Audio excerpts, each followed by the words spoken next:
তেজপুৰৰ বিধায়কৰ বিৰুদ্ধে ৰাইজৰ ক্ষোভ।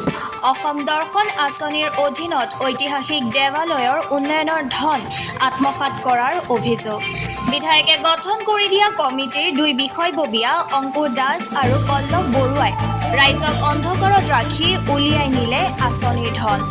উল্লেখযোগ্য, তেজপুৰৰ 7খন ঐতিহাসিক দেৱালয়ৰ উন্নয়নৰ বাবে অসম দৰ্শন আঁচনিৰ অধীনত ধন অনুমোদন হৈছে।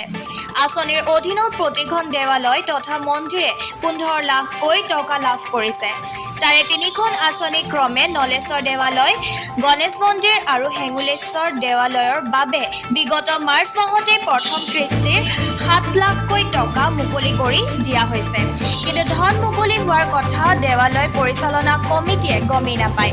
বিধায়কে গঠন কৰি দিয়া কমিটিৰ সভাপতি আৰু সদস্য সচিব ক্ৰমে অংকুৰ দাস আৰু পল্লৱ বৰুৱাই কৌশলেৰে উলিয়াই নিয়ে আঁচনিৰ ধন।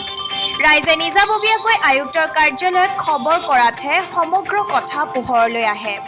ইফালে 3 মাহ উকলি যোৱাৰ পিছতো এচপৰা মাটিও পৰা নাই দেৱালয়ৰ চৌহদত। বিধায়কৰ জ্ঞাতসাৰে সমগ্ৰ দুৰ্নীতি হোৱা বুলি অভিযোগ কৰিছে স্থানীয় ৰাইজে।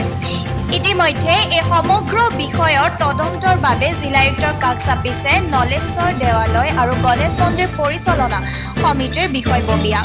আয়ুক্তই বিষয়টোৰ তদন্তৰ আশ্বাস দিছে যদিও আশ্বস্ত হোৱা নাই ৰাইজ।